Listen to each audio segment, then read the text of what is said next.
है जो चल रही लड़ीवार गुरबाणी दी कथा। मारू राग दे विचों आप संगतां श्रवण करदियां आ रहीआं हन। धन धन साहिब श्री गुरु अमरदास पातशाह महाराज दे पावन शब्दां दी विचार चल रही है। परसों वाली विचार दे विच आप जी ने 11 पदियां तक विचार श्रवण कीती सी। अज सतगुरु महाराज जी 12वें पदे द्वारा सानू पावन उपदेश बख्शिश कर रहे हैं। आओ अपनियां मन बिरतियां इकागर करिए, ध्यान गुरु चरणों नाल जोड़िए ते गुरु महाराज जी दे पावन उपदेश नूं हिरदियां विच बसा के अपना जीवन सफला करिए। विचार प्रारंभ करन तो पहला करो सारे अपनी रसना पवित्र ते आखो जी सतनाम श्री वाहिगुरु साहिब जी। मन मुख अंतर भगत न होई, गुरमुख भगत शांत सुख होई। गुरु अमरदास पातशाह महाराज दे चरणां दे विच जग्यासू जन सवाल करते हैं कि हे सतगुरु आप जी कृपा करके दसो मनमुख ते गुरमुख विच की फर्क है। जो सतगुरु जी आप जी अपने दीवान सजाते सिंघासन ते बैठ के आप जी कदे मनमुख की गल करते कदे गुरमुख पर दसदे ने। ते सतगुरु मनमुख ते गुरमुख की है ते पातशाह जी फिर अज दे पावन शब्द द्वारा समझा रहे ने कि जिहड़ा मनमुख जीव है, मनमुख जीव उहदे अंदर प्रेमा भगती नहीं हो सकती है। मनमुख जीव जिहड़ा मन की मर्जी करने वाला है, गुरु की मत तो बिल्कुल उल्ट कर्म करता है।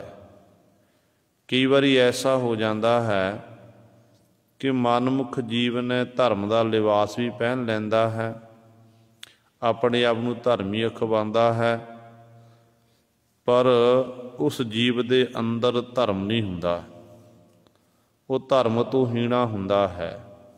इहो जे मनमुख लोग जिहड़े ने ये धर्म नूं कलंक लवा दिंदे ने।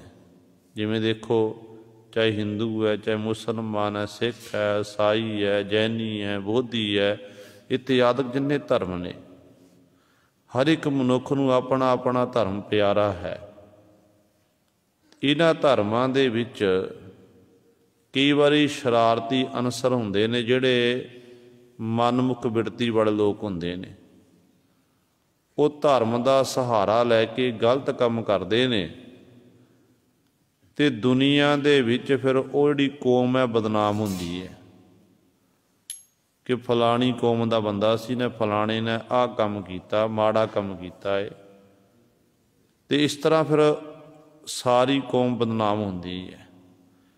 ये मनमुख जीव जिहड़े हुंदे ने उन्हां नूं गुरु सरे परमेश्वर की भगती चंगी नहीं लगती है। सतगुरु कहंदे ने मनमुखां प्रतीत न आवी अंतर लोभ सुवाओ। कहंदे जिहड़े मनमुख जो लोग ने ना उन्हां नूं कदे भरोसा नहीं आउंदा, कदे अपने गुरु उत्ते विश्वास नहीं, परमेश्वर उत्ते विश्वास नहीं। उन्हां मनमुखा जीवां की हालत इहो जी है।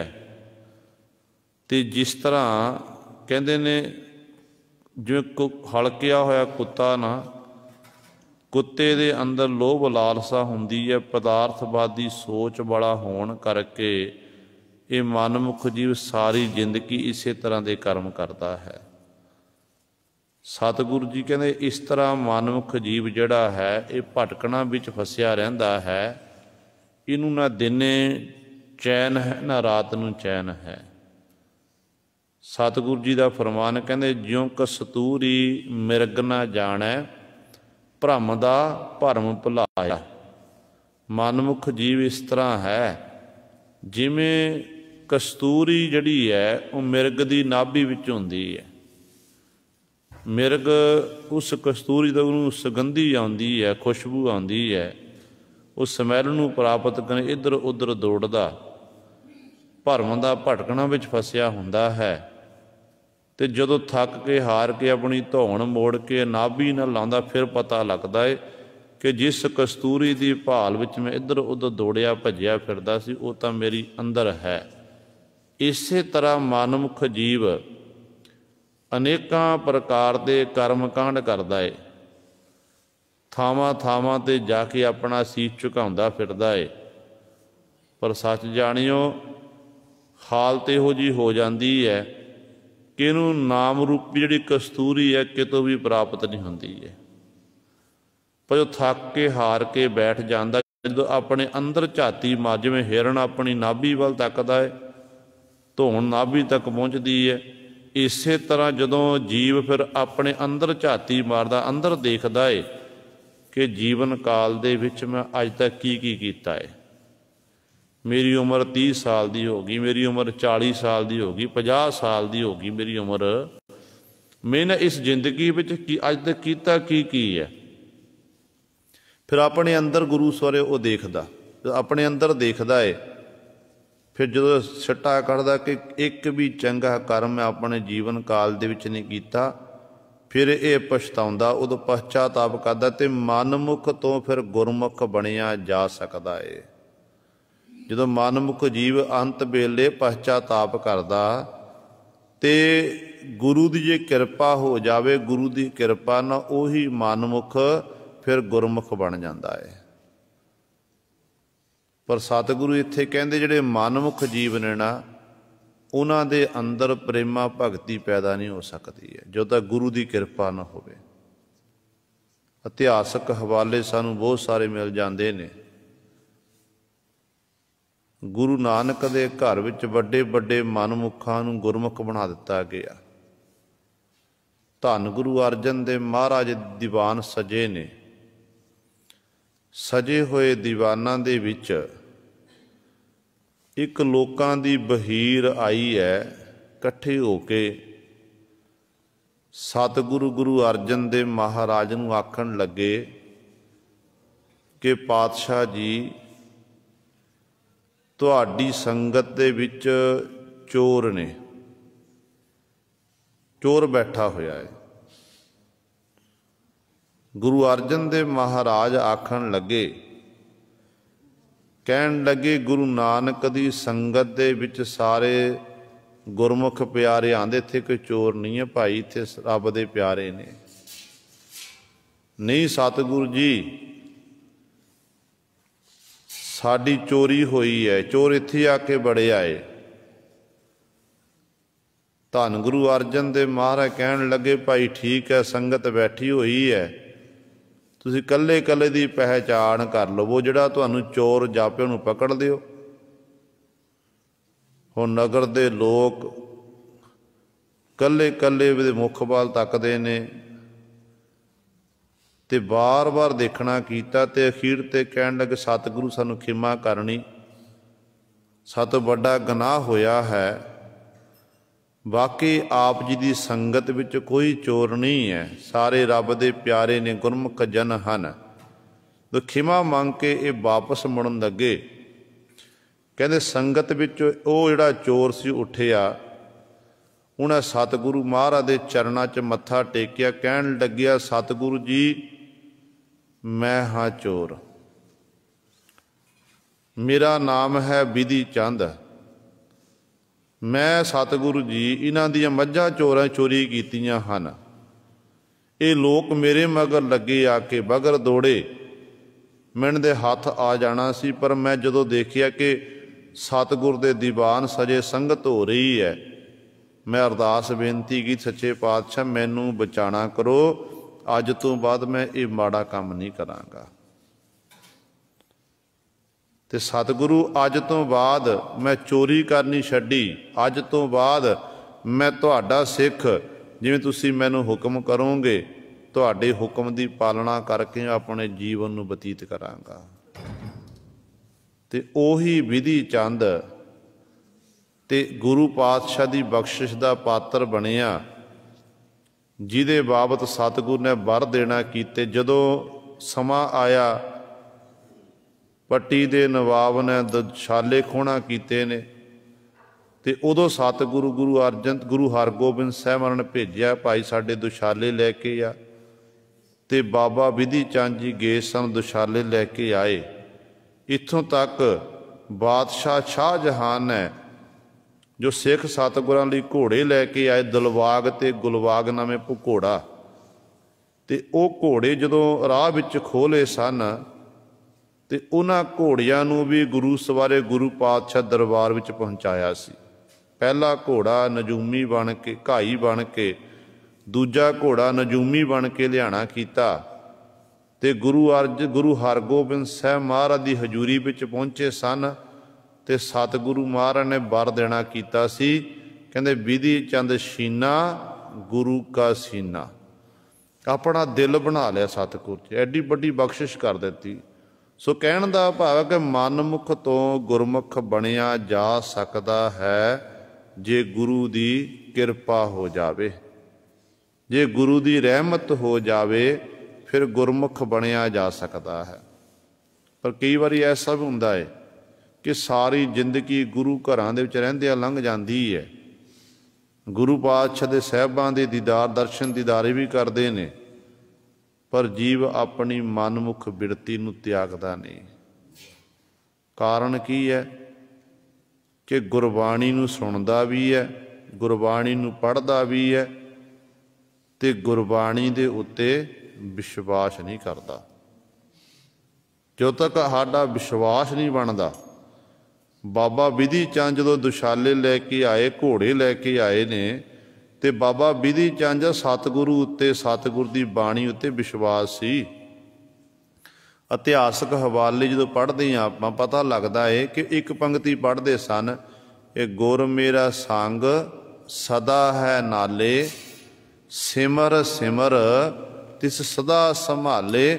ਬਾਰ ਬਾਰ ਇਹ ਪੰਕਤੀ ਪੜ੍ਹਦੇ ਸਨ, ਇਹ ਗੁਰੂ ਮੇਰੇ ਅੰਗ ਸੰਗ ਹੈ, ਗੁਰੂ ਨੂੰ ਫਿਕਰ ਹੈ, ਮੈਨੂੰ ਗੁਰੂ ਨੇ ਇਹ ਕੰਮ ਸੌਂਪਿਆ ਏ।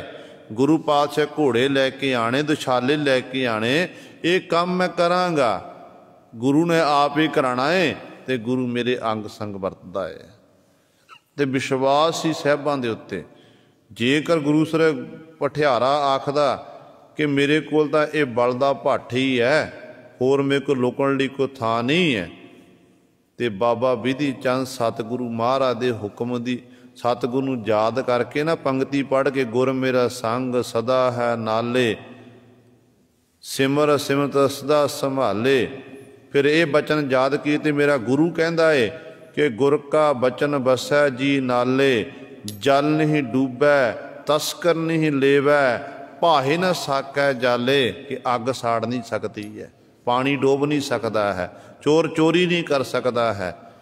ਤੇ ਗੁਰੂ ਸਵਾਰੇ ਇਹ ਬਚਨ ਯਾਦ ਕਰਕੇ ਬਲਦੇ ਭੱਠ 'ਚ ਬੈਠ ਗਿਆ ਸੀ, ਤੇ ਪਲਦਾ ਹੋਇਆ ਭੱਠ ਵੀ ਠੰਡਾ ਪੈ ਗਿਆ ਸੀ। ਐਸੀਆਂ ਖੇਡਾਂ ਨੇ ਗੁਰੂ ਨਾਨਕ ਦੇ ਘਰ ਦੇ ਵਿੱਚ। ਪਰ ਜੇ ਗੁਰੂ ਦੀ ਕਿਰਪਾ ਹੋਵੇ, ਰਹਿਮਤ ਹੋਵੇ, ਫਿਰ ਉਹ ਮਨਮੁਖ ਜੀਵ ਗੁਰਮੁਖ ਬਣ ਸਕਦਾ ਹੈ।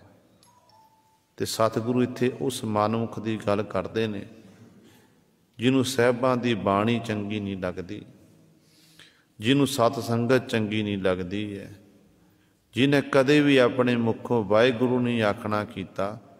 ਲੋਕ ਦਿਖਾਵੇ ਹਿੱਤ ਜੇਕਰ ਇਹ ਮਨਮੁਖ ਜੀਵ ਕੋਈ ਕਰਮ ਕਰੇ, ਪ੍ਰੇਮਾ ਭਗਤੀ ਕਰਨ ਦੀ ਕੋਸ਼ਿਸ਼ ਕਰੇ, ਕਹਿੰਦੇ ਕਦੇ ਵੀ ਪ੍ਰੇਮਾ ਭਗਤੀ ਹੋ ਨਹੀਂ ਸਕਦੀ ਹੈ, ਕਿ ਉਹਦੇ ਹਿਰਦੇ ਅੰਦਰ ਭਗਤ ਸਮਾਣੀ ਨਹੀਂ। ਉਤੋਂ ਜੋ ਮਰਜੀ ਆ ਕੇ ਸੱਜਣ ਠੱਗ ਜੈਸੇ ਬਣੇ ਰਹਿਣ, ਮਾਲਕ ਭਾਗੋ ਜੈਸੇ ਬਣੇ ਰਹਿਣ, ਪਰ ਅੰਦਰ ਨਹੀਂ ਭੇਜਣਾ ਗੁਰੂ ਸਵਾਰਿਓ। ਜਦੋਂ ਤੱਕ ਅੰਦਰ ਨਹੀਂ ਭੇਜਦਾ, ਉਦੋਂ ਤੱਕ ਆਪਾਂ ਗੁਰਮੁਖ ਨਹੀਂ ਹੋ ਸਕਦੇ। ਇਸ ਕਰਕੇ ਮਨਮੁਖ ਜੀਵਾਂ ਨੂੰ ਜਿਹੜੀ ਹੈ ਮਨਮੁਖ ਦੇ ਅੰਦਰ ਪ੍ਰੇਮਾ ਭਗਤੀ ਨਹੀਂ ਪੈਦਾ ਹੋ ਸਕਦੀ ਹੈ, ਉਹ ਭਗਤੀ ਤੋਂ ਹੀਣਾ ਹੈ। ਗੁਰਮੁਖ ਭਗਤ ਸ਼ਾਂਤ ਸੁਖ ਹੋਈ।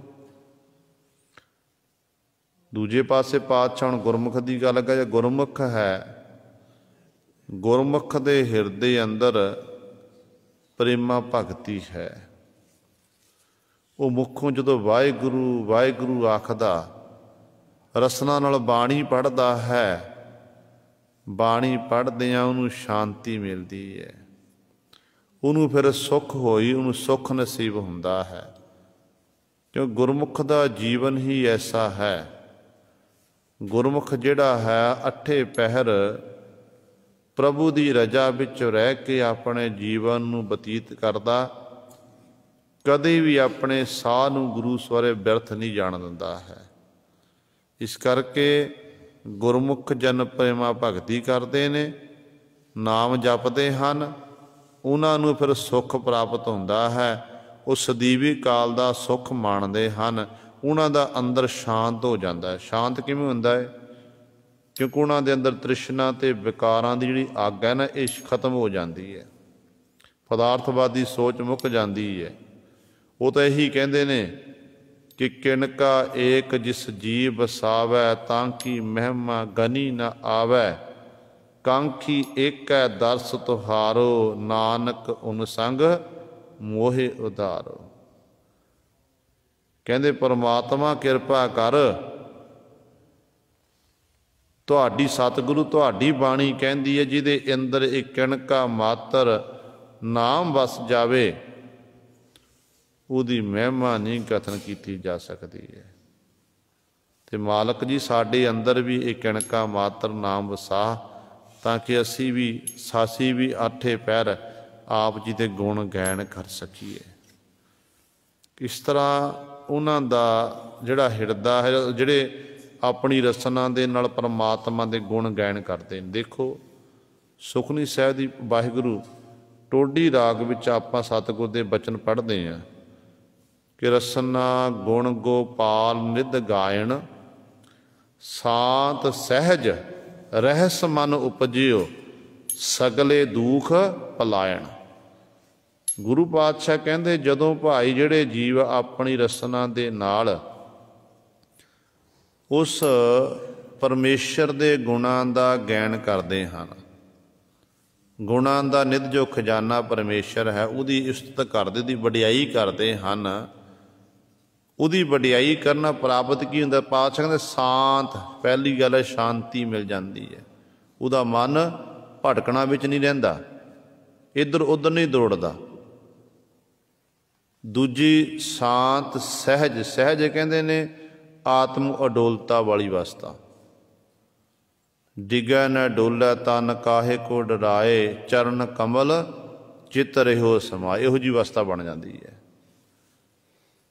ਰਹੱਸ, ਉਹ ਰਹੱਸਮਈ ਜ਼ਿੰਦਗੀ ਪ੍ਰਾਪਤ ਹੋ ਜਾਂਦੀ ਹੈ, ਜਿਹਨੂੰ ਗੁਰਬਾਣੀ 'ਚ ਆਖਿਆ ਗਿਆ ਅਨੁਭਵ ਪ੍ਰਕਾਸ਼।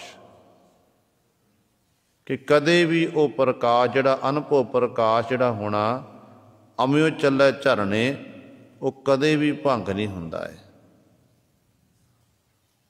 ਸ਼ਾਂਤ ਸਹਿਜ ਰਹਿਸ ਮਨ ਉਪਜਿਓ।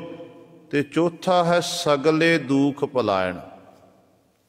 ਅਜੋਕੇ ਸਮੇਂ ਦੀ ਆਪਾਂ ਗੱਲ ਕਰੀਏ, ਸਾਰਾ ਸੰਸਾਰ ਹੀ ਦੁਖੀ ਹੈ। ਪਹਿਲਾਂ ਵੀ ਦਾਸ ਨੇ ਬੇਨਤੀ ਕੀਤੀ ਹੈ, 3 ਪ੍ਰਕਾਰ ਦੇ ਰੋਗ, ਆਦ ਵਿਆਦ ਤੇ ਉਪਾਦ। ਕੋਈ ਨਾ ਕੋਈ ਜੇ ਜ਼ਿੰਦਗੀ, ਜੇ ਸਰੀਰ ਤੰਦਰੁਸਤ ਹੈ ਤੇ ਮਨ ਕਰਕੇ ਆਪਾਂ ਸਾਰੇ ਰੋਗੀ ਨੇ। ਤੇ ਇਸੇ ਤਰ੍ਹਾਂ ਜੇ ਸਰੀਰ ਤੰਦਰੁਸਤ ਹੈ, ਜ਼ਿੰਦਗੀ 'ਚ ਵਿਚਰਦੀਆਂ ਹੋਈਆਂ ਅਨੇਕਾਂ ਮੁਸ਼ਕਲਾਂ, ਅਨੇਕਾਂ ਮੁਸੀਬਤਾਂ ਆ ਕੇ ਘੇਰ ਲੈਂਦੀਆਂ ਨੇ। ਉਹਨਾਂ ਮੁਸੀਬਤਾਂ ਦਾ ਫਿਰ ਜੀਵ ਨੂੰ ਡਟ ਕੇ ਮੁਕਾਬਲਾ ਕਰਨਾ ਪੈਂਦਾ ਹੈ। ਪਰ ਸਤਿਗੁਰੂ ਕਹਿੰਦੇ ਜਿਹੜੇ ਉਸ ਮਾਲਕ ਦੇ ਗੁਣਾਂ ਦਾ ਗਾਇਨ ਕਰਦੇ ਨੇ, ਪ੍ਰਭੂ ਦੀ ਰਜਾ ਵਿੱਚ ਭਾਣੇ ਵਿੱਚ ਰਹਿ ਕੇ ਆਪਣੇ ਜੀਵਨ ਨੂੰ ਬਤੀਤ ਕਰਦੇ ਹਨ, ਤੇ ਪਰਮਾਤਮਾ ਉਹਨਾਂ ਉੱਤੇ ਕਿਰਪਾ ਕਰਦਾ ਹੈ। ਉਹਨਾਂ ਦੇ ਸਾਰੇ ਦੁੱਖ ਦੂਰ ਹੋ ਜਾਂਦੇ ਨੇ, ਸਗਲੇ ਦੁੱਖ ਪਲਣ ਦੁੱਖ ਦੂਰ ਹੁੰਦੇ ਹਨ। ਪੰਜਵੇਂ ਗੁਰ ਦੇ ਮਹਾਰਾਜ ਦਾ ਇੱਕ ਸ਼ਬਦ ਹੈ ਮਾਰੂ ਰਾਗ ਦੇ ਵਿੱਚ, ਤੇ ਪਾਤਸ਼ਾਹ ਜੀ ਫਰਮਾਨ ਕਰਦੇ ਹਨ, ਕਹਿੰਦੇ ਜਦੋਂ ਜੀਵ ਬਿਮਾਰ ਹੁੰਦਾ ਹੈ, ਵੀ ਜੀਵ ਨੂੰ ਕੋਈ ਰੋਗ ਲੱਗ ਗਿਆ, ਚਿੰਬੜ ਗਿਆ ਸਰੀਰ ਨੂੰ ਆ ਕੇ ਰੋਗ, ਬੜਾ ਇਲਾਜ ਕਰਾਇਆ। ਪੁਰਾਣੇ ਸਮਿਆਂ ਦੇ ਵਿੱਚ ਵੈਦ ਹਕੀਮ ਹੁੰਦੇ ਸਨ, ਇਹਨਾਂ ਪਾਸੋਂ ਲੋਕ ਆਪਣੇ ਇਲਾਜ ਕਰਾਉਂਦੇ ਸੀ। ਕਹਿੰਦੇ ਵੱਡੇ ਵੱਡੇ ਮਹਿੰਗੇ ਮਹਿੰਗੇ ਡਾਕਟਰਾਂ ਕੋਲ ਗਿਆ, ਤੇ ਡਾਕਟਰਾਂ ਨੇ ਇਹੀ ਆਖ ਦਿੱਤਾ ਕਿ ਹੁਣ ਇਹਦੀ ਸੇਵਾ ਕਰਨਾ ਕਰੋ, ਇਹ ਨਹੀਂ ਬਚ ਸਕਦਾ ਹੈ। ਤੇ ਸਤਿਗੁਰੂ ਜੀ ਕੋਈ ਐਸਾ ਵੀ ਹੈ, ਐਸੀ ਤਾਕਤ ਹੈ ਜਿਹਨੂੰ ਜੇਕਰ ਉਹ ਤਾਕਤ ਦਾ ਇਸਤੇਮਾਲ ਕੀਤਾ ਜਾਵੇ, ਜਿਹੜੇ ਰੋਗ ਨੂੰ ਕਹਿੰਦੇ ਨੇ ਕਿ ਵੱਡੇ ਵੱਡੇ ਡਾਕਟਰ ਵੱਡੇ ਵੱਡੇ ਵੈਦ ਹਕੀਮ ਇਨਕਾਰ ਕਰਦੇ ਨੇ, ਕਹਿੰਦੇ ਉਹ ਰੋਗਾਂ ਤੋਂ ਫਿਰ ਨਿਵਰਤੀ ਹੋ ਸਕੇ, ਬਚਿਆ ਜਾ ਸਕੇ। ਤੇ ਧੰਨ ਗੁਰੂ ਅਰਜਨ ਦੇਵ ਮਹਾਰਾਜ ਬਚਨ ਕਰਦੇ ਹਨ, ਕਹਿੰਦੇ ਹਾਂ ਭਾਈ, ਇੱਕ ਵੱਡਾ ਵੈਦ ਹੈ ਜਿਹੜਾ ਸਾਡੇ ਵੱਡੇ ਵੱਡੇ ਰੋਗਾਂ ਦੀ ਨਿਵਰਤੀ ਕਰਨ ਵਾਲਾ ਹੈ। ਸਾਨੂੰ ਤੰਦਰੁਸਤੀਆਂ, ਸਾਡੇ ਇਹ ਨਹੀਂ ਸਰੀਰਕ ਰੋਗ ਨਹੀਂ, ਉਹ ਮਾਨਸਿਕ ਰੋਗ ਵੀ ਸਾਡੇ ਦੂਰ ਕਰਦਾ ਹੈ। ਕਹਿੰਦੇ ਪਾਤਸ਼ਾਹ ਉਹ ਕਿਹੜਾ ਵੈਦ ਹੈ? ਤੇ ਧੰਨ ਗੁਰੂ ਅਰਜਨ ਦੇਵ ਮਹਾਰਾਜ ਉੱਤਰ ਦਿੰਦੇ ਨੇ, ਕਹਿੰਦੇ ਵੈਦੋ ਨਾ ਬਾਈ, ਭੈਣੋ ਨਾ ਭਾਈ, ਏਕੋ ਸਹਾਈ ਰਾਮ ਹੈ। ਕੀਤਾ ਜਿਸ ਹੋਵੈ, ਪਾਪਾ ਮਲ ਧੋਵੈ, ਸੋ ਸਿਮਰੋ ਪ੍ਰਧਾਨ ਹੈ।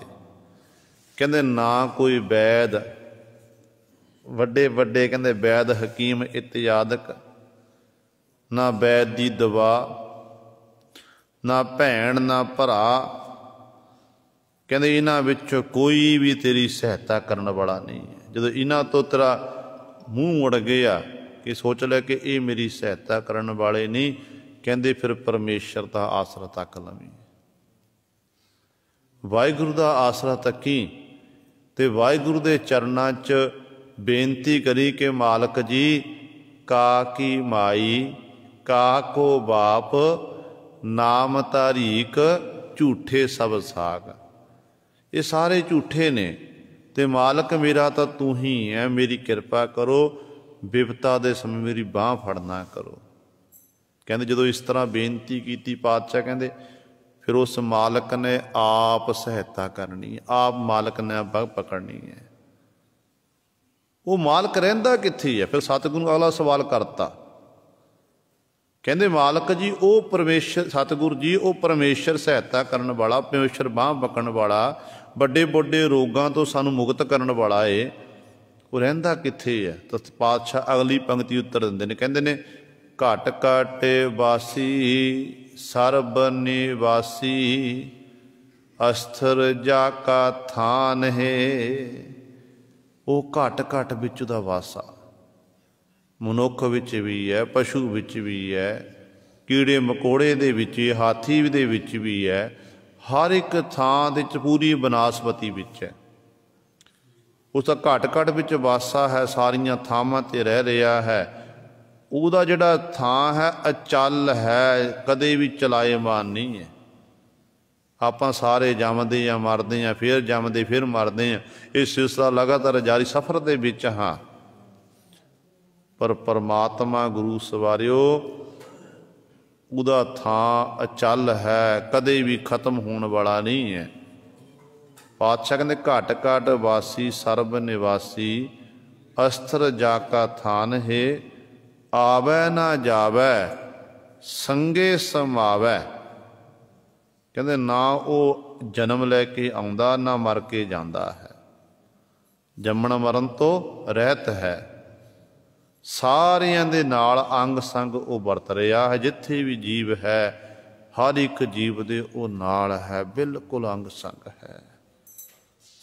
ਤੇ ਗੁਰੂ ਸਵਾਰਿਓ ਇਹ ਗੁਰਮੁਖ ਜਨਾਂ ਦਾ ਜੀਵਨ, ਗੁਰਮੁਖ ਜਨ ਇਸ ਅੱਖ ਨਾਲ ਦੇਖਦੇ ਨੇ, ਉਹਨਾਂ ਨੂੰ ਫਿਰ ਸਾਰੇ ਜਿਹੜੇ ਸਗਲੇ ਦੁੱਖ ਪਲਾਇਣ, ਸਾਰੇ ਦੁੱਖ ਨਾ ਦੂਰ ਹੋ ਜਾਂਦੇ ਨੇ। ਰਸਨਾ ਗੁਣ ਗੋਪਾਲ ਨਿਤ ਗਾਇਣ, ਸ਼ਾਂਤ ਸਹਿਜ ਰਹਿਸ ਮਨ ਉਪਜਿਓ, ਸਗਲੇ ਦੁੱਖ ਪਲਾਇਣ, ਸਾਰੇ ਦੁੱਖ ਉਹਨਾਂ ਦੇ ਦੂਰ ਹੋ ਜਾਂਦੇ ਨੇ। ਇਹ ਗੁਰਮੁਖਾਂ ਦਾ ਜੀਵਨ ਹੈ, ਗੁਰਮੁਖਾਂ ਦਾ ਜੀਵਨ ਇਸ ਪੰਕਤੀ ਤੇ ਢੁਕਦਾ ਹੈ। ਤੇ ਪਾਤਸ਼ਾਹ ਕਹਿੰਦੇ ਨੇ ਗੁਰਮੁਖ ਭਗਤ ਸ਼ਾਂਤ ਸੁਖ ਹੋਈ। ਜਿਹੜੇ ਗੁਰਮੁਖ ਜਨ ਨੇ ਉਹ ਪਰਮੇਸ਼ਰ ਦੀ ਪ੍ਰੇਮਾ ਭਗਤੀ ਕਰਦੇ ਹਨ। ਭਗਤੀ ਕਰਕੇ ਉਹਨਾਂ ਨੂੰ ਜ਼ਿੰਦਗੀ ਨੂੰ ਸਦੀਵੀ ਕਾਲ ਲਈ ਸ਼ਾਂਤੀ ਮਿਲਦੀ ਹੈ, ਉਹਨਾਂ ਨੂੰ ਸੁੱਖ ਨਸੀਬ ਹੁੰਦਾ ਹੈ। ਪਵਿੱਤਰ ਪਾਵਨ ਸਦਾ ਹੈ ਬਾਣੀ, ਗੁਰਮਤਿ ਅੰਤਰ ਭੀਜੈ ਹੈ। ਸਾਹਿਬਾਂ ਦੀ ਬਾਣੀ ਕੀ ਹੈ? ਤੇ ਸਤਿਗੁਰੂ ਕਹਿੰਦੇ ਪਵਿੱਤਰ ਹੈ, ਜਿਹਦੇ ਕਿਸੇ ਪ੍ਰਕਾਰ ਦੀ ਮਿਲਾਵਟ ਨਹੀਂ ਹੈ। ਕਿਉਂਕਿ ਜੇਕਰ ਆਪਾਂ ਗੱਲ ਕਰੀਏ, ਕਿਸੇ ਕਵੀ ਦੀ ਗੱਲ ਕਰੀਏ, ਤੇ ਕਵੀ ਜਨਾਂ ਨੇ ਅਨੇਕਾਂ ਪ੍ਰਕਾਰ ਦੀਆਂ ਕਵਿਤਾਵਾਂ ਰਚਨਾ ਕੀਤੀਆਂ ਨੇ, ਤੇ ਉਹ ਜਿਹੜੀਆਂ ਕਵੀ ਦੀਆਂ ਕਵਿਤਾਵਾਂ ਨੇ ਉਹ ਹੋ ਗਈ ਹੈ ਆਮ ਬਾਣੀ, ਆਮ ਬਾਣੀ ਹੋ ਗਈ। ਹੁਣ ਸਤਿਗੁਰੂ ਜੀ ਨੇ ਜਿਹੜੀ ਬਾਣੀ ਰਚਨਾ ਕੀਤੀ ਹੈ, ਇਹ ਬਾਣੀ ਰਚੀ ਹੈ ਕਾਵੇ ਦੇ ਰੂਪ ਵਿੱਚ, ਕਵਿਤਾ ਦੇ ਰੂਪ ਵਿੱਚ ਰਚਨਾ ਕੀਤੀ ਹੈ। ਪਰ ਸਤਿਗੁਰਾਂ ਦੀ ਬਾਣੀ ਹੈ ਗੁਰਬਾਣੀ, ਗੁਰਾਂ ਦੀ ਬਾਣੀ। ਕਿਉਂ ਆ ਗੁਰਾਂ ਦੀ ਬਾਣੀ? ਕਿਉਂਕਿ ਇਸ ਬਾਣੀ ਦੇ ਵਿੱਚ ਕੇਵਲ ਤੇ ਕੇਵਲ ਇੱਕ ਨਿਰੰਕਾਰ ਦੀ ਉਸਤਤ ਕੀਤੀ ਗਈ ਹੈ। ਇੱਕ ਵਾਹਿਗੁਰੂ ਤੋਂ ਬਿਨਾਂ ਹੋਰ ਦੂਜੀ ਕਿਸੇ ਦੀ ਗੱਲ ਨਹੀਂ ਕੀਤੀ ਗਈ। ਦੇਖੋ ਵੱਡੇ ਵੱਡੇ ਕਵੀ ਜਨ ਸੰਸਾਰ ਵਿੱਚ ਹੋਏ ਨੇ, ਵੱਡੀਆਂ ਵੱਡੀਆਂ ਪੁਸਤਕਾਂ ਕਵੀ ਜਨ ਲਿਖਣਾ ਕੀਤੀਆਂ, ਵੱਡੇ ਵੱਡੇ ਗ੍ਰੰਥ ਲਿਖੇ ਨੇ। ਤੇ ਕਲਗੀਧਰ ਪਾਤਸ਼ਾਹ ਦੇ ਸਮੇਂ ਵੀ ਕਲਗੀਧਰ ਪਾਤਸ਼ਾਹ ਦਰਬਾਰ 'ਚ 52 ਕਵੀ ਸੀ, ਜਿਨ੍ਹਾਂ ਵਿੱਚ ਮੁੱਖ ਕਵੀ ਸੀ ਕਵੀ ਸੈਨਾਪਤੀ ਜੀ, ਕਵੀ ਭਾਈ ਨੰਦ ਲਾਲ ਜੀ, ਇਹ ਮੁੱਖ ਕਵੀ ਸਨ। ਪਰ ਜਦੋਂ ਆਪਾਂ ਗੁਰੂ ਗੋਬਿੰਦ ਸਿੰਘ ਮਹਾਰਾਜ ਦਾ ਜੀਵਨ ਪੜ੍ਹਦੇ ਹਾਂ ਨਾ, ਧੰਨ ਗੁਰੂ ਗੋਬਿੰਦ ਸਿੰਘ ਮਹਾਰਾਜ ਸਭ ਤੋਂ ਵੱਡੇ ਕਵੀ ਸੀ। ਸਭ ਤੋਂ ਵੱਡੇ ਕਵੀ ਗੁਰੂ ਗੋਬਿੰਦ ਸਿੰਘ ਮਹਾਰਾਜ। ਅੱਜ ਤੱਕ ਜਿੰਨੇ ਵੀ ਆਪਾਂ ਸਮੂਹ ਜਗਤ ਦੇ ਕਵੀ ਜਿਹਨਾਂ ਨੂੰ ਇੱਕ ਪਾਸੇ ਰੱਖ ਦਈਏ, ਉਹਨਾਂ ਦੀਆਂ ਕਵਿਤਾਵਾਂ ਪੜ੍ਹਨ ਲੱਗੀਏ, ਤੇ ਦੂਜੇ ਪਾਸੇ ਗੁਰੂ ਕਲਗੀਧਰ ਪਾਤਸ਼ਾਹ ਲਿਖਤ ਬਾਣੀ ਆਪਾਂ ਪੜ੍ਹੀਏ ਨਾ, ਜਿਹੜਾ ਏਕ ਅਛਰੀ ਛੰਦ ਪੜ੍ਹਦੇ ਹਾਂ ਆਪਾਂ ਜਾਪ ਸਾਹਿਬ ਦੀ ਪਾਵਨ ਬਾਣੀ 'ਚ, ਇੱਕ ਅੱਖਰਾਂ ਵਾਲਾ ਛੰਦ, ਏਕ ਅਖਰੀ ਅਛਰੀ ਇੱਕ ਅੱਖਰਾਂ ਵਾਲਾ ਸ਼ਬਦ ਜਿਹੜਾ ਹੈ, ਕਿਸੇ ਵੀ ਕਵੀ ਨੇ ਅੱਜ ਤੱਕ ਉਚਾਰਨ ਨਹੀਂ ਕੀਤਾ, ਕੋਈ ਨਹੀਂ ਲਿਖ ਸਕਿਆ ਜੋ ਕਲਗੀਆਂ ਵਾਲੇ ਪਾਤਸ਼ਾਹ ਮਰਨ ਲਿਖਣਗੇ। ਏਕ ਅਛਰੀ ਅਜੈ ਅਲੈ ਅਭੈ ਅਵੈ ਅਭੂ ਅਜੂ ਅਨਾਸ ਕਾਸ ਅਗੰਜ ਭੰਜ ਲੱਖ ਭਖ ਕਾਲ ਦਿਆਲ ਅਲੇਖ ਭੇਖ, ਇੱਕ ਅੱਖਰੀ ਸ਼ਬਦ। ਅੱਜ ਤੱਕ ਕੋਈ ਵੀ ਕਵੀ ਜਨ ਇਸ ਤਰ੍ਹਾਂ ਨਹੀਂ ਲਿਖ ਸਕਿਆ ਜਿਹੋ ਜੀ ਜਿਸ ਤਰ੍ਹਾਂ ਗੁਰੂ ਕਲਗੀਧਰ ਪਾਤਸ਼ਾਹ ਨੇ ਆਪਣੀ ਕਰਮ ਨਾਲ ਲਿਖਣਾ ਕੀਤਾ ਹੈ। ਸਭ ਤੋਂ ਵੱਡੇ ਕਵੀ ਗੁਰੂ ਕਲਗੀਧਰ ਪਾਤਸ਼ਾਹ ਮਹਾਰਾਜ ਖੁਦ ਸਨ, ਗੁਰੂ ਪਾਤਸ਼ਾਹ ਜੀ ਸਨ। ਇਸ ਕਰਕੇ ਸਤਿਗੁਰੂ ਜੀ ਜੋ ਕਵਿਤਾਵਾਂ ਲਿਖੀਆਂ ਨੇ, ਕਿਸੇ ਕਵੀ ਨੇ ਹੀ ਸੱਸੀ ਤੇ ਪੰਨੂ ਪੁੰਨੂ ਦਾ ਲਿਖ ਦਿੱਤਾ, ਹੀਰ ਤੇ ਰਾਂਝੇ ਦਾ ਪ੍ਰਸੰਗ ਲਿਖ ਦਿੱਤਾ, ਤੇ ਇਸ ਤਰ੍ਹਾਂ ਦੇ ਪ੍ਰਸੰਗ ਦੁਨੀਆ ਦੇ ਲੋਕਾਂ ਦੇ ਪ੍ਰਸੰਗ ਲਿਖਣਾ ਕੀਤੇ ਨੇ। ਪਰ ਗੁਰਦੇਵ ਗੁਰੂ ਕਲਗੀਆਂ ਵਾਲੇ ਪਾਤਸ਼ਾਹ ਨੇ ਕੇਵਲ ਤੇ ਜਦੋਂ ਕਵਿਤਾ ਕਲਮ ਚੁੱਕੀ ਹੈ, ਪਾਉਂਟਾ ਸਾਹਿਬ ਦੀ ਧਰਤੀ ਤੇ ਸਤਿਗੁਰੂ ਬਿਰਾਜਮਾਨ ਹੋ ਕੇ ਕਵਿਤਾਵਾਂ ਰਚਦੇ ਨੇ। ਤੇ ਕਲਗੀਆਂ ਵਾਲੇ ਪਾਤਸ਼ਾਹ ਰਚਨਾ ਵਿੱਚ ਕਿਸੇ ਵੀ ਦੁਨਿਆਵੀ ਪੁਰਸ਼ ਦੀ ਗੱਲ ਨਹੀਂ ਕੀਤੀ ਗਈ ਹੈ। ਕਲਗੀਆਂ ਵਾਲੇ ਪਾਤਸ਼ਾਹ ਰਚਨਾ ਦੇ ਵਿੱਚ ਕੇਵਲ ਤੇ ਕੇਵਲ ਇੱਕ ਨਿਰੰਕਾਰ ਦੀ ਗੱਲ ਕੀਤੀ ਗਈ ਹੈ, ਇੱਕ ਵਾਹਿਗੁਰੂ ਦੀ ਗੱਲ ਕੀਤੀ ਗਈ ਹੈ ਕਿ ਵਾਹਿਗੁਰੂ ਤੋਂ ਬਿਨਾਂ ਦੂਜਾ ਕੋਈ ਹੈ ਹੀ ਨਹੀਂ ਹੈ। ਅਕਾਲ ਉਸਤਤ ਪੜ੍ਹੋ, ਵਿਚਿੱਤਰ ਨਾਟਕ ਪੜ੍ਹ ਕੇ ਦੇਖੋ, ਤੇ ਸਤਿਗੁਰੂ ਮਹਾਰਾਜ ਨੇ ਸਾਡੀਆਂ ਜਾਪ ਸਾਹਿਬ ਤੇ ਤਵੈ ਪ੍ਰਸਾਦ ਸਵਈਏ ਦੀ ਬਾਣੀ ਹੈ, ਨਿਤਨੇਮ ਦੀ ਬਾਣੀ ਪੜ੍ਹ ਕੇ ਦੇਖੋ, ਨਾਲ ਵਿਚਾਰ ਕੇ ਦੇਖੋ ਕਿ ਸਾਡਾ ਗੁਰੂ ਸਾਨੂੰ ਕੀ ਕਹਿ ਰਿਹਾ ਹੈ। सतगुरु महाराज ने एक निरंकार की उस्तत की है। यही गुरु ग्रंथ साहिब महाराज विच हन। जो अपनी कविता दे विच कलगियां वाले पातशाह ने उस निरंकार की सिफत सलाह की है, उही बाग सतगुरु गुरु नानक पातशाह तो लैके पहले 5 गुरु साहबान ते 9वें पातशाह गुरु तेग बहादुर साहब महाराज 6 गुरु साहबान ने, उन्होंने भी गुरु सरे केवल एक निरंकार की उस्तत की है। जिन्नी भी गुरु ग्रंथ साहिब पावन बाणी है 1430 अंक ने 31 रागां दे विच, चाहे वह भगतां दी बाणी है, भट्टां दी बाणी है, गुरसिखां दी बाणी है, उस बाणी दे विच निरंकार दी ही उस्तत है, निरंकार दी सिफ सलाह है। इसे करके पातशाह ने आख दिता, कहंदे साहिबां दी बाणी की है, कहंदे पवित्र है, पवित्र पावन है, सदा है बाणी गुरमत अंतर भीजा है। जिहड़े इस पवित्र पावन बाणी दे नाल जुड़दे ने ना, बाणी नूं पढ़दे हन, बाणी नूं विचारदे हन, वो फिर गुरमत दे अंधारणी बनदे ने। उन्हां दा अंदर फिर इस बाणी नूं पढ़ के, बाणी नूं विचार के नाम जल विच भेज जांदा है। उन्हां उत्ते मालक दी बहुत वड्डी बख्शिश हो जांदी है। ब्रह्मा विष्णु महेश विचारी, त्रै गुण बदक मुक्त निरारी। हुण देखो गुरु पातशाह जी ने बा कमाल दे वचन कीते ने। संसार दे विच हिंदू मत अनुसार 3 देवते मन्ने गए ने, ब्रह्मा विष्णु ते महेश। ये मन्निया गया कि ब्रह्मा जी नूं रोजी रोटी दिंदे ने, वाहिगुरू विष्णु जी रोजी रोटी दिंदे ने, ते ब्रह्मा जी जिहड़े ने वो जीवां नूं पैदा करदे हन, ते शिव जी की ड्यूटी लाई शंघार करना। ते लोग इन्हां नूं भगवान मन के इन्हां दी पूजा करन लग पे। इस कोई शक नहीं है, क्योंकि ये जिहड़े जिन्ने भी देवी देवते इत्यादि सत्कार योग ने, सत्कार हर एक दा करना है, पर सिख दा सीस जिहड़ा केवल ते केवल गुरु ग्रंथ साहिब महाराज दे अगे झुकना चाहिदा है। साडे गुरु पातशाह ने किसी भी धर्म का निरादर नहीं किया, किसी भी धर्म नूं माड़ा नहीं आखना कीता।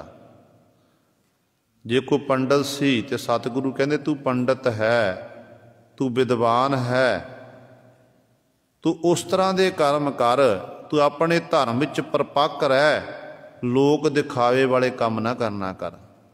जे धर्मी बनया ना, धर्म विच रह के धर्म के अनुसार अपने जीवन नूं बतीत कर, अमली जामा पहनना कर।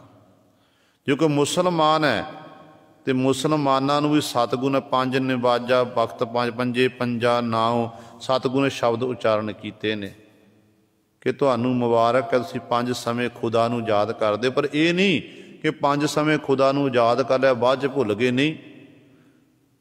तुहानूं हर पल हर समय खुदा याद होना चाहिए है, हर पल हर समय। इसे तरह ही गुरु सवारियो दुनिया के लोग इन्हां देवतियां नूं परमेश्वर मनण लग पे। पर गुरुदेव जी इत्थे कुछ होर ही वचन कर रहे हैं, कहते ने जिहड़े ये 3 देवते ने, ये विचार है। कहते ब्रह्मा जी होए, विष्णु जी होए, महेश शिव जी होए, जिहड़ी इन्हां दी विचार की जाती। ये की ने? कहते 3 गुण बदक मुक्त निरारी। 3 गुण ये तिन्ने ही रजोगुणी तमोगुणी सतोगुणी दे विच ने, बधे हुए ने। ये भी मुक्ति तो दूर ने, मुक्त नहीं हैं। क्योंकि मैं नहीं कह रहा हुण इत्थे साडे गुरु ग्रंथ साहिब जिन्होंने आप मत्था टेकदे वो गुरु कह रहा है। तिन्हां दे अधीन ने, तिन्ने रजोगुणी तमोगुणी करके। क्योंकि उन्होंने ही धर्म हिंदू वीरां दे धर्म ग्रंथ दसदे ने कि ब्रह्मा विष्णु, ब्रह्मा जी अपनी पुत्री ते लोभाईमान हो गया सी सुंदर स्वरूप नूं देख के। ਤੇ ਜਿਹੜੇ ਵੀ शिव जी ਸੀ, शिव जी ने जदों देवतियां ते दैंतां ने इकट्ठी हो के समुंदर का मथन किया, समुंदर ਨੂੰ ਰਿੜਕਿਆ ਤੇ ਸਮੁੰਦਰ ਵਿੱਚ 14 ਰਤਨ ਨਿਕਲੇ ਸਨ। ਕਹਿੰਦੇ ਨੇ ਉਹਨਾਂ 14 ਰਤਨਾਂ ਦੇ ਵਿੱਚੋਂ ਇੱਕ ਰਤਨ ਸੀ ਆਬੇ ਹਯਾਤ, ਜਿਹਨੂੰ ਆਖਿਆ ਜਾਂਦਾ ਅੰਮ੍ਰਿਤ। ਅੰਮ੍ਰਿਤ ਨੂੰ ਪ੍ਰਾਪਤ ਕਰਨ ਲਈ ਦੇਵਤੇ ਤੇ ਦੈਂਤਾਂ ਦਾ ਆਪਸ ਯੁੱਧ ਹੋ ਗਿਆ। ਬੜਾ ਘਮਸਾਣ ਦਾ ਯੁੱਧ, ਇੱਕ ਦੂਜੇ ਨੂੰ ਮਾਰ ਰਹੇ ਨੇ। ਦੈਂਤ ਕਹਿੰਦੇ ਅੰਮ੍ਰਿਤ ਅਸੀਂ ਪੀਣਾ, ਦੇਵਤੇ ਕਹਿੰਦੇ ਅਸੀਂ ਪੀਣਾ ਹੈ। ਇਹ ਝਗੜਾ ਚੱਲਦਾ ਗਿਆ। ਜਦੋਂ ਦੇਖਿਆ ਝਗੜਾ ਚੱਲਦਾ ਹੈ ਤੇ ਸਾਰਿਆਂ ਨੇ ਜਾ ਕੇ ਸ਼੍ਰੀ ਵਿਸ਼ਨੂੰ ਜੀ ਕੋਲ ਜਾ ਕੇ ਪੁਕਾਰ ਕੀਤੀ। ਦੇਵਤੇ ਕਹਿਣ ਲੱਗੇ ਕਿ ਸਾਨੂੰ ਅੰਮ੍ਰਿਤ ਛਕਾਓ। ਜੇ ਦੈਂਤਾਂ ਨੂੰ ਅੰਮ੍ਰਿਤ ਪਿਲਾਇਆ ਗਿਆ ਤੇ ਦੈਂਤ ਅੰਮ੍ਰਿਤ ਅਮਰ ਹੋ ਜਾਣਗੇ ਤੇ ਲੋਕਾਂ ਦਾ ਨੁਕਸਾਨ ਕਰਨ, ਲੋਕਾਈ ਦਾ ਨੁਕਸਾਨ ਕਰਨਗੇ। ਕਹਿੰਦੇ ਉਦੋਂ ਸ਼੍ਰੀ ਵਿਸ਼ਨੂੰ ਜੀ ਨੇ ਮੋਹਣੀ ਸਰੂਪ ਧਾਰਨ ਕੀਤਾ। ਹਿੰਦੂ ਮਤ ਦੇ ਗ੍ਰੰਥਾਂ ਵਿੱਚ ਲਿਖਿਆ ਹੋਇਆ ਹੈ ਕਿ ਮੋਹਣੀ ਰੂਪ ਧਾਰਨ ਕੀਤਾ ਤੇ ਮੋਹਣੀ ਰੂਪ ਧਾਰਨ ਕਰਕੇ ਤੇ ਉਦੋਂ ਫਿਰ ਇਹ ਸਾਰੇ ਦੇਵਤਿਆਂ ਨੂੰ ਅੰਮ੍ਰਿਤ ਛਕਾਉਣ ਲੱਗੀ।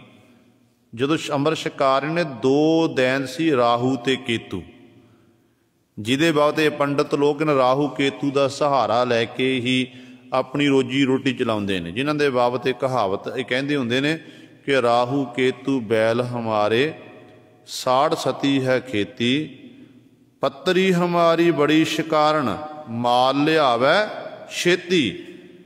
ਜਿਹੜੀ ਪੱਤਰੀ ਹੱਥ ਵਿੱਚ ਪਕੜੀ ਹੁੰਦੀ ਕਿ ਵੱਡੀ ਸ਼ਿਕਾਰਨ ਹੈ, ਥੋੜ੍ਹੇ ਸਮੇਂ ਦੇ ਵਿੱਚ ਹੀ ਵੱਡਾ ਚੋਖਾ ਮਾਲ ਲੈ ਕੇ ਆ ਜਾਂਦੀ। ਇਹ ਰਾਹੂ ਤੇ ਕੇਤੂ ਨੇ ਬੈਲ ਹੋਣਾ। ਕਿਤੇ ਕਿਸੇ ਉੱਤੇ ਤੇਰੇ ਉੱਤੇ ਰਾਹੂ ਭਾਰੀ ਹੈ, ਤੇਰੇ ਉੱਤੇ ਕੇਤੂ ਭਾਰੀ ਹੈ, ਲੋਕਾਂ ਨੂੰ ਇਸ ਤਰ੍ਹਾਂ ਭਰਮ ਜਾਲ 'ਚ ਪਾ ਦੇਣਾ।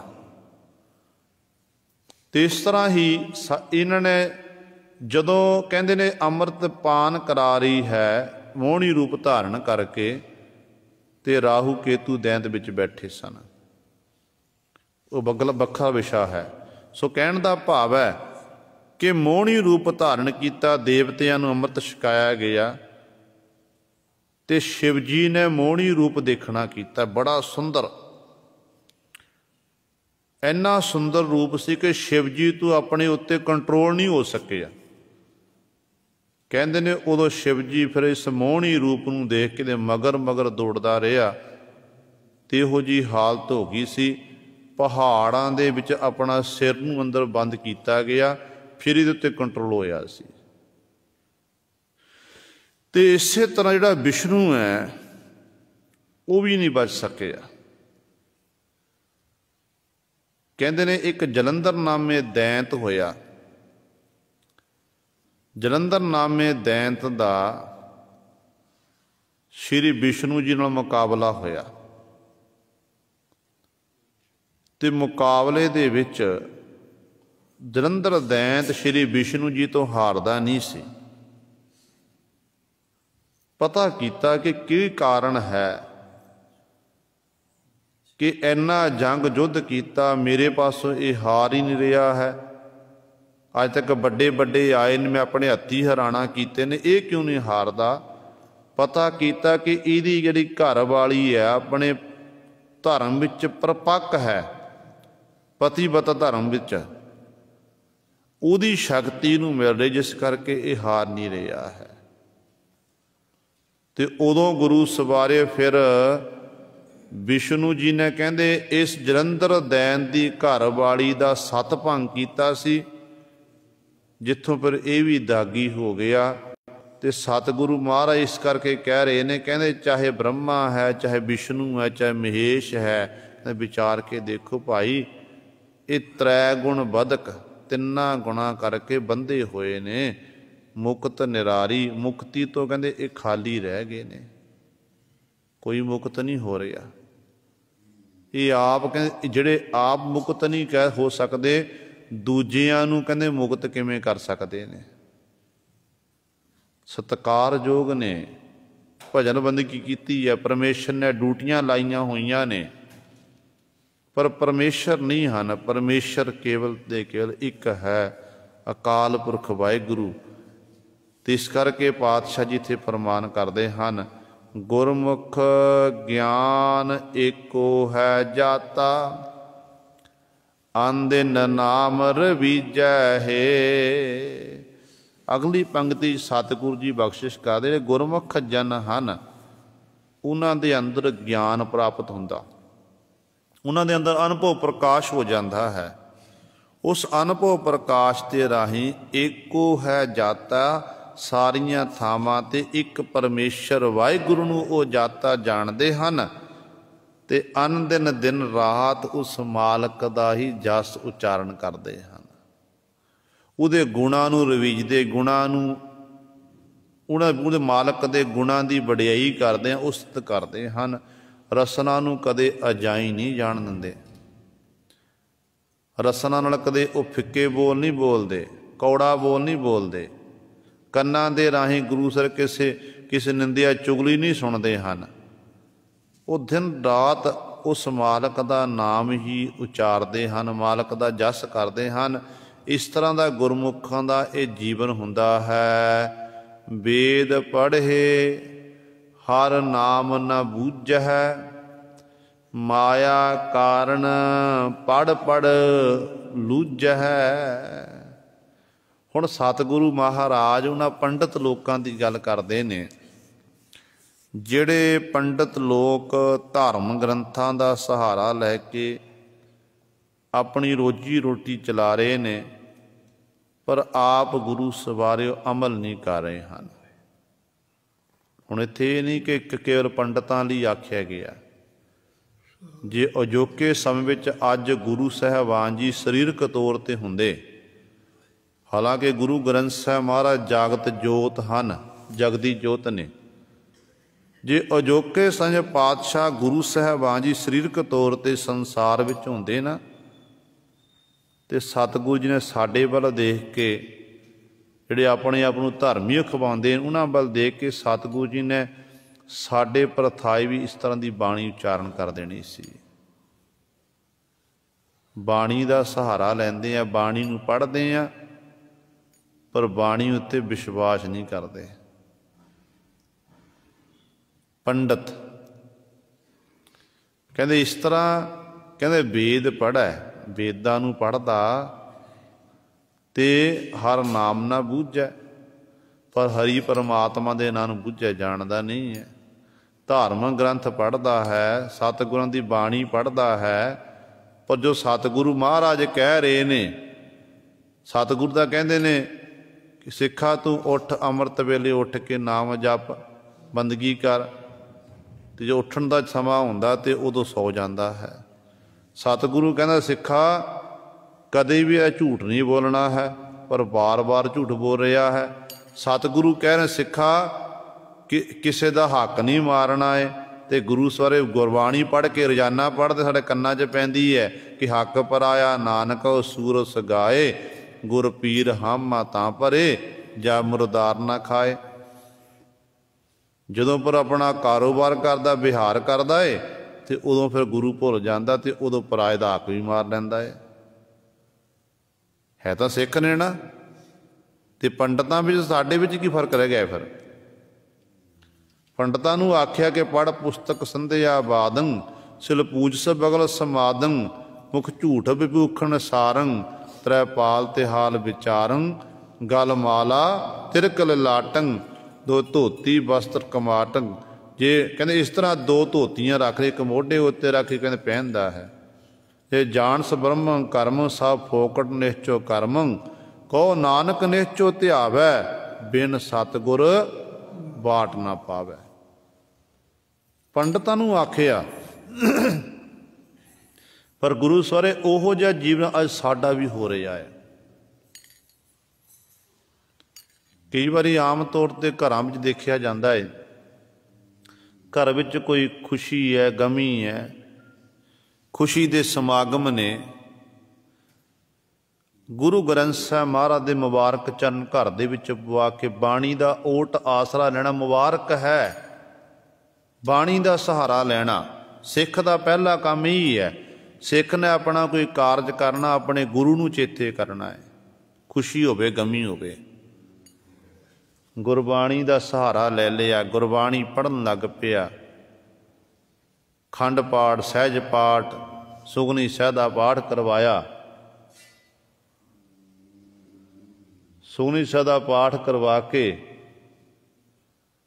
ਉਸ ਤੋਂ ਬਾਅਦ ਫਿਰ ਗੁਰੂ ਸਵਰ ਜੋ ਗੁਰੂ ਗ੍ਰੰਥ ਸਾਹਿਬ ਮਹਾਰਾਜ ਕਹਿੰਦੇ ਨੇ ਉਹ ਤੋਂ ਉਲਟ ਕਰਮ ਕਰਨ ਲੱਗ ਪਿਆ। ਸਤਿਗੁਰੂ ਕਹਿੰਦੇ ਪੂਜਾ ਇੱਕ ਅਕਾਲ ਪੁਰਖ ਦੀ ਕਰਨੀ ਹੈ, ਅਕਾਲ ਪੁਰਖ ਤੋਂ ਬਿਨਾਂ ਫਿਰ ਕਿਸੇ ਦੀ ਪੂਜਾ ਨਹੀਂ ਕਰਨੀ ਹੈ। ਤੇ ਮਾਫ ਕਰਨਾ, ਕੋਈ ਗੁਰੂ ਸਵਾਰੇ ਫਿਰ ਸਿੱਖ ਹੀ ਕਿਸੇ ਦਰੱਖਤ ਦੀ ਪੂਜਾ ਕਰ ਰਿਹਾ ਹੈ, ਸਿੱਖ ਹੀ 4 ਇੱਟਾਂ ਰੱਖ ਕੇ ਉਹਨੂੰ ਮੜੀ ਬਣਾ ਲੈਂਦਾ, ਉਹਦੀ ਪੂਜਾ ਕਰ ਰਿਹਾ।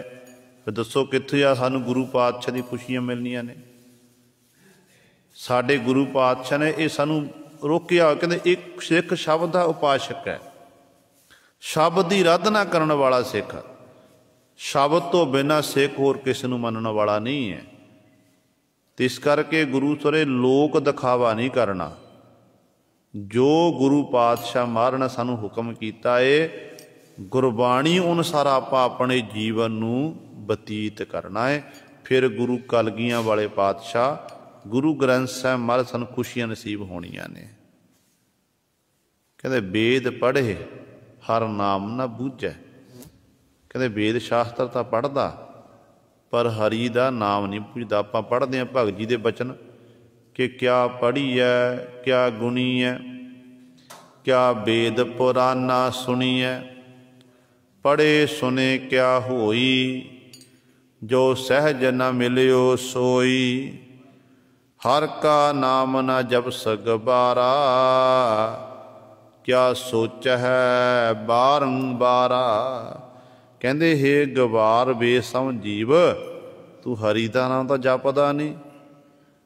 ਵੇਦ ਸ਼ਾਸਤਰ ਪੜ੍ਹ ਲਏ, ਧਾਰਮਿਕ ਗ੍ਰੰਥ ਪੜ੍ਹ ਲਏ, ਉਹਨਾਂ ਦੀ ਵਿਚਾਰ ਕਰ ਲਈ, ਉਹਨਾਂ ਦੇ ਅੱਖਰੀ ਅਰਥ ਪੜ੍ਹ ਲਏ ਤੇ ਲੋਕਾਂ ਨੂੰ ਸੁਣਾਉਣ ਲੱਗ ਪਿਆ ਸਟੇਜਾਂ ਉੱਤੇ ਬੈਠ ਕੇ। ਪਰ ਕਹਿੰਦੇ ਆਪ ਕਹਿੰਦੇ ਤੂੰ ਕਮਾਈ ਨਹੀਂ ਕਰਦਾ। ਤੇਰੀ ਹਾਲਤ ਐਸੀ ਹੈ, ਕਬੀਰ ਅਵਰੈ ਕੋ ਉਪਦੇਸ਼ ਤੇ, ਮੁਖ ਮੈਂ ਪਰ ਹੈ ਰੇਤ। ਰਾਸ ਬਿਰਾਨੀ ਰਾਖਤੇ, ਖਾਇਆ ਘਰ ਕਾ ਖੇਤ। ਹੋਰਾਂ ਨੂੰ ਕਹਿੰਦਾ ਅੰਮ੍ਰਿਤ ਵੇਲੇ ਉੱਠੋ ਭਾਈ, ਬਾਣੀ ਪੜ੍ਹੋ, ਸਿਮਰਨ ਕਰੋ, ਤੇ ਆਪ ਕਦੇ ਮੁੱਖੋਂ ਵਾਹਿਗੁਰੂ ਨਾ ਆਖਿਆ ਹੋਵੇ। ਹੋਰਾਂ ਨੂੰ ਕਹਿੰਦਾ ਨਿਤਨੇਮ ਕਰੋ, ਤੇ ਆਪ ਕਦੇ ਜਪਜੀ ਸਾਹਿਬ ਦਾ ਪਾਠ ਨਾ ਕੀਤਾ ਹੋਵੇ। ਫਿਰ ਦੱਸੋ ਗੁਰੂ ਦੀਆਂ ਖੁਸ਼ੀਆਂ ਕਿਵੇਂ ਨਸੀਬ ਹੋਣੀਆਂ ਨੇ? ਸਤਿਗੁਰੂ ਕਹਿੰਦੇ ਜੇ ਤੂੰ ਕਿਸੇ ਨੂੰ ਉਪਦੇਸ਼ ਦੇਣਾ ਨਾ, ਸਟੇਜ ਉੱਤੇ ਬੈਠ ਕੇ ਆਖ ਰਿਹਾ 5 ਬਾਣੀਆਂ ਦਾ ਨਿਤਨੇਮ ਕਰੋ, ਤੇ ਪਹਿਲਾਂ ਆਪ ਕਰਨਾ ਪਵੇਗਾ। ਪਹਿਲਾਂ ਆਪ ਕਰਨਾ ਪਵੇਗਾ। ਦੂਜੇ ਨੂੰ ਆਖ ਰਿਹਾ ਕਿ ਸ਼ਾਮ ਨੂੰ ਸੋਦਰ ਦੀ ਬਾਣੀ ਪੜ੍ਹੋ, ਤੇ ਪਹਿਲਾਂ ਆਪ ਕਰਨੀ ਪਵੇਗੀ। ਫਿਰ ਗੁਰੂ ਦੀ ਕਿਰਪਾ ਦੇ ਪਾਤਰ ਬਣਨਾ ਹੈ। ਪਰ ਦੂਜੇ ਨੂੰ ਆਖ ਦੇਣਾ ਕਿ ਪੜ੍ਹੋ ਬਾਣੀ, ਪੜ੍ਹੋ ਬਾਣੀ, ਵਿਚਾਰੋ, ਅੰਮ੍ਰਿਤ ਵੇਲੇ ਉੱਠੋ, ਤੇ ਆਪਣਾ ਜਦੋਂ ਉੱਠਣ ਦੀ ਵਾਰੀ ਆਉਣੀ ਹੈ ਤੇ ਗੁਰੂ ਸਵਾਰਿਓ, ਫਿਰ ਉਦੋਂ 7 ਵਜੇ ਕਛਹਿਰਾ ਪਰਨ ਲੱਭਦਾ ਫਿਰਦਾ ਹੁੰਦਾ ਹੈ। ਕੀ ਗੁਰੂ ਦੀਆਂ ਖੁਸ਼ੀਆਂ ਮਿਲਣੀਆਂ ਨੇ? ਨਹੀਂ। ਜਿਸ ਤਰ੍ਹਾਂ ਸਤਿਗੁਰ ਨੇ ਜੇ ਸਤਿਗੁਰੂ ਜੀ ਨੇ ਗੁਰਬਾਣੀ ਵੀ ਸਾਨੂੰ ਆਖਿਆ ਨਾ ਕਿ ਬਾਣੀ ਪੜ੍ਹਨੀ, ਬਾਣੀ ਵਿਚਾਰਨੀ, ਤੇ ਪਾਤਸ਼ਾਹ ਆਪ ਵੀ ਬਾਣੀ ਪੜ੍ਹਦੇ ਨੇ। ਇਤਿਹਾਸਕ ਸਾਡੇ ਕੋਲ ਹਵਾਲੇ ਨੇ। ਸਕੇਤ ਮੰਡੀ ਦਾ ਰਾਜਾ ਧੰਨ ਗੁਰੂ ਅਰਜਨ ਦੇਵ ਮਹਾਰਾਜ ਦੀ ਹਜ਼ੂਰੀ ਵਿੱਚ ਆਉਂਦਾ, ਤੇ ਸਤਿਗੁਰੂ ਜੀ ਨੇ ਪੋਥੀ ਪ੍ਰਕਾਸ਼ ਕੀਤੀ ਹੋਈ ਹੈ। ਗੁਰੂ ਅਰਜਨ ਦੇਵ ਮਹਾਰਾਜ ਨੇ ਪੋਥੀ ਪ੍ਰਕਾਸ਼ ਕੀਤੀ ਹੈ, ਤੇ ਗੁਰੂ ਅਰਜਨ ਦੇਵ ਮਹਾਰਾਜ ਬਾਣੀ ਪੜ੍ਹਦੇ ਨੇ ਦੱਖਣੀ ਓਅੰਕਾਰ। ਦੱਖਣੀ ਓਅੰਕਾਰ ਬਾਣੀ 'ਚ ਪੰਗਤੀ ਆ ਰਹੀ ਹੈ, ਲੇਖ ਨਾ ਮਿਟੇ ਹੇ ਸਖੀ ਜੋ ਲਿਖਿਆ ਕਰਤਾਰ। ਇਹਦਾ ਮਤਲਬ ਕੀ ਹੈ ਕਿ ਗੁਰੂ ਸਾਨੂੰ ਕਹਿੰਦੇ ਸੀ ਕਿ ਸਤਿਗੁਰੂ ਕੇ ਬਾਣੀ ਪੜ੍ਹੋ, ਬਾਣੀ ਵਿਚਾਰੋ, ਤੇ ਸਤਿਗੁਰੂ ਆਪ ਵੀ ਪੜ੍ਹਦੇ ਸੀ। ਸਕੇਤ ਮੰਡੀ ਦੇ ਰਾਜੇ ਦੇ ਜਿਹੜੇ ਸੁਪਨੇ ਵਿੱਚ ਸਤਿਗੁਰੂ ਨੇ ਕਈ ਲੇਖ ਮਿਟ ਦਿੱਤੇ ਸਨ। ਇਸ ਕਰਕੇ ਬਾਣੀ ਪੜ੍ਹਨੀ ਜ਼ਰੂਰੀ ਹੈ। ਬਾਣੀ ਤੋਂ ਬਿਨਾਂ ਸਾਡੇ ਜੀਵਨ ਦਾ ਨਿਰਵਾਹ ਨਹੀਂ ਹੈ। ਬਾਣੀ ਜਿਵੇਂ ਸਾਡਾ ਭੋਜਨ, ਸਾਡੀ ਖੁਰਾਕ ਹੈ, रोटी तो बिना, पानी तो बिना साडा जीवन नहीं बतीत हो सकता है, साडा जीवन खत्म है। इसे तरह बाणी नूं आपां खुराक बना लीए। खुराक बनानी है सुबह ते शाम, घट्टो घट सवेरे अंमृत वेले 5 बाणियां दा नितनेम, शाम नूं सौण सोदर दी बाणी ते सौण वेले सोले दी बाणी। इन्नी को आपां खुराक बना लईए ते साडे जीवन दा निर्वाह वधिया होवेगा। जे फिर ये सोचे जीव कि मैं खुराक वध खानी है कि अज मैं ये भोजन छक रहा तो होर भी छकना करा, जिवें आपां एक दाल निता प्रति खांदे रहिए, मूंगी दी दाल खांदे रहिए, मन अक जांदा ना। फिर गुरु सवारे फिर वो कोई होर सब्जी बना लैंदे हैं, होर पदार्थ तैयार हुंदा है। इसे तरह नित का नियम जो बाणी पढ़ के, हालांकि मन नहीं अकदा ये सच है, जो बाणी पढ़ते हैं ना उन्हों का नित का नियम बने, कदे मन नहीं अकदा।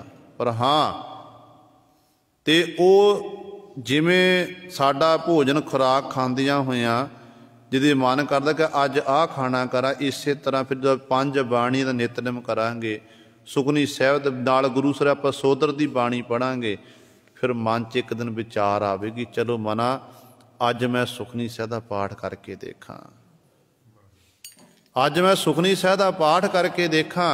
जो इस तरह की अवस्था बन लग, समझ लो गुरु की किरपा होने लग पई, मन करन लग पिया ना, गुरु की किरपा होने लग पई।